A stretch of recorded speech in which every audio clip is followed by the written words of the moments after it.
Hi everyone, my name is Tina Huang. I'm a Senior Associate and Property Team Leader at Queen City Law.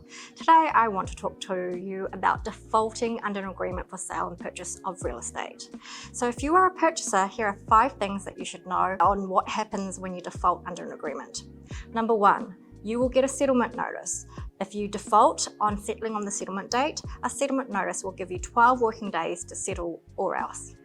2, costs will be at play, so the vendor can claim their legal costs, any penalty interest, and further costs they incur because of your default. Number 3, deposit.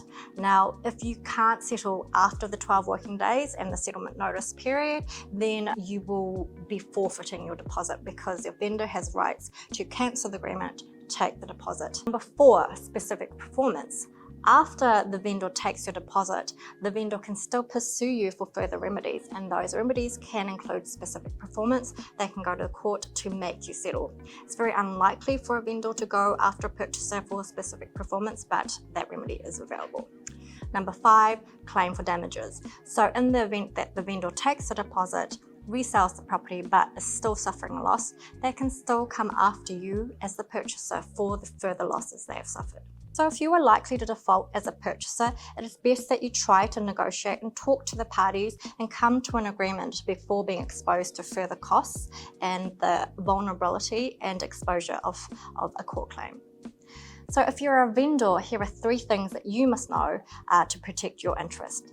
As a vendor, the settlement notice must be sent after 5 p.m. And it should be sent quickly because you want that 12 working days period to start triggering as soon as possible. Number 2, you need to be ready to settle. So you can't also be in default and try to sue the purchaser if you yourselves aren't ready. So you need to be ready, willing and able to settle, and those are the magical words that we need. And if you haven't used that term, then you could be at fault as well.